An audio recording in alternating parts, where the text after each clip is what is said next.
So again, you start to raise your voice or get to where you feel like you need to raise your voice. You start to say something that was meant to hurt your partner, make your partner feel smaller, or shame or guilt, bringing up the past. When you get to those things, you need to catch yourself and say, probably don't need to be having this conversation right now.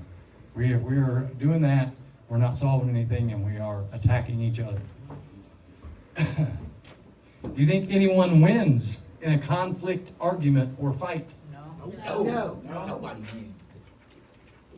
Right? No, I mean, really, you don't. So you may end up being proven right, but if we went through all this to get there, the relationship really suffers, and that should be the main objective. In a healthy relationship, you're on the same team, working together to solve the problem. People argue so they can try to win. That's why they argue. Would you introduce your spouse as your partner, or would you introduce them as your competitor? No, never compete. I say partner. Partner absolutely should be your Spouse should be partner. your partner, not Yeah, competitor. absolutely should be. When you act like competitors, you're trying to win an argument, but that means your partner has to lose. And in a relationship, if one loses, both loses. Remember, we're on a team, and if you've played sports in whatever form, I can score 60. If we lose 101, 100, we lost. still lost That's the together. only thing, the only stat that matters. So it's the same in a relationship. If I cannot have my wife lose and we win, it doesn't work that No, way. it don't. You should work together. Absolutely should work together, Miss They Marie. argue and stuff. Who can tell me what vulnerability is in a romantic relationship? What's being vulnerable? I don't know about that one. Well, go ahead. Backing down. Backing down. Backing Okay. Tony? In a vulnerable state, say for instance, you do something real to somebody and then you try to hold it over their head because they vulnerable in a vulnerable state. Okay. Go ahead. I'll see.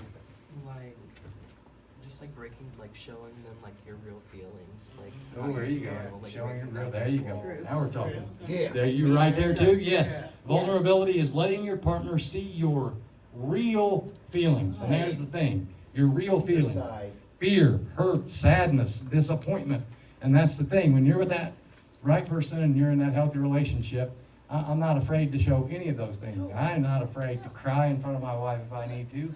I'm not afraid to get angry in front of my wife if I need to, or anything in between that. Also too, if you're gonna get in an argument, sit down and talk about it. Absolutely, And we that- should sit down. the- Thank you. the- Thank you. Yes, Miss Marie. Separate it. Or Miss Marie, yes. Vulnerability, again, is letting your partner see your real feelings. Fear, hurt, sadness, disappointment, instead of hiding behind anger.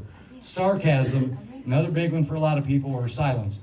We've discussed again, trying to use that comedy or that sarcasm to shift away from what it is. Say the wrong thing. It's being open about needs and worries without attacking or blaming.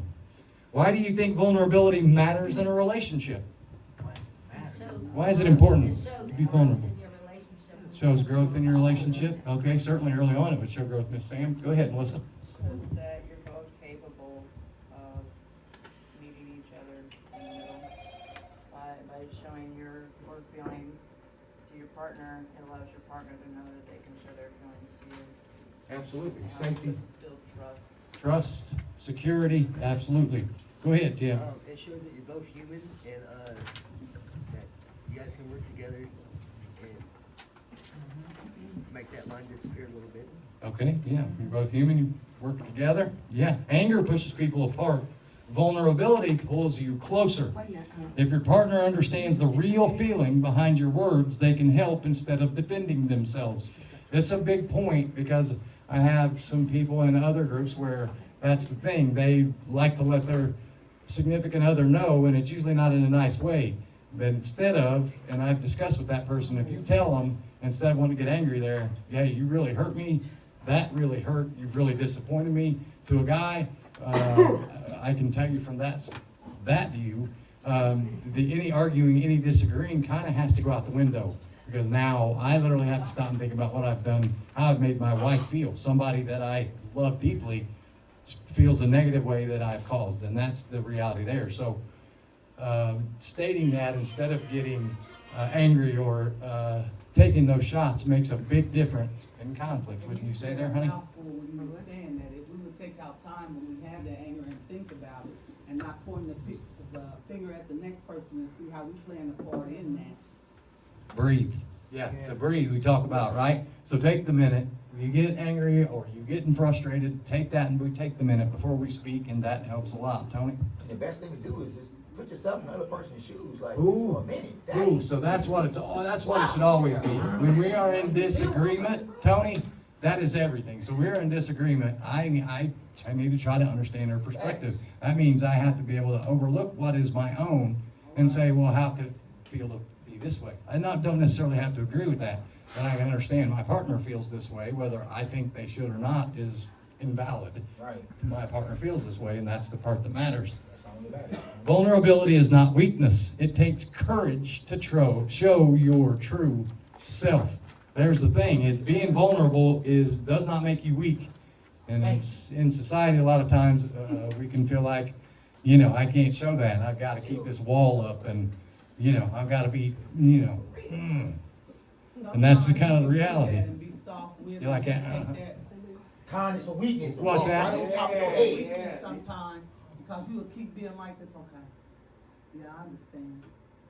And then sometimes it make them mad, because like, yeah, you really don't understand, you just saying that like you ignoring them, but you pushing them off, I mean, it's a win there and it's a lose there. Well, listen, as long as you're staying in your right lane, the other person getting angry or whatever, that's their loss.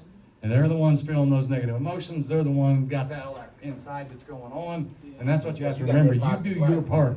I can never control my partner's, her part of it at all. So I don't need to worry about, well, she's angry, she's this, other than to try to help it.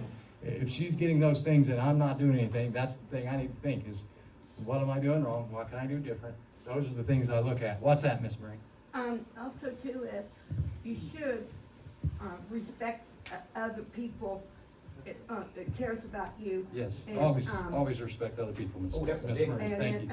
And also too is, you shouldn't be talking about people behind their backs. No, you shouldn't do that either, Miss Marie. Who can tell me how we think we should talk during a conflict? How do we think we should talk during a conflict? Beat it soft. What's that? I just said soft because when you get that roughness. Soft? Oh, see, that's a good word. Soft, gentle, what's that? Words, Tony? like she said, I'm with her. Your words gotta be cool. You gotta be Calm. calm, and yeah. you can't just be talking calm. You gotta be calm, Yeah, because they gonna feel that tension. yeah. And you know somebody, you've been around somebody long enough. Oh yeah, nah, you just over playing with me. Thank you, Tony. Go ahead. What you got? Talk to them instead of at them. Oh, there's another big one. Let's talk to Bam. them and not at them. Bam. I'm not trying to, again, that when I get to talking that my point is the important thing and not, the conflict and argument. What's that, Miss Rosa? Also, it's hard to do that too, if a person just keep on and, you know what I'm saying, people, they keep on and with the same stuff, and they keep on with it, and you try to talk nice, and they say something the opposite. That's kind of hard, that's tough too. Oh, it can be tough, and that's why we practice, that's why we discuss these things, Miss Rosa, so we're aware. And that is a big thing in the classes, right? I am not some Zen master of teaching. These are things that I work on. So we all can do that, Miss Rosa, when we mess up on this. It's just good that we are aware and trying to learn and improve those I'll tell them things. to hit the road, Jack. Hold on 1 second. In the back, do you have something in the back?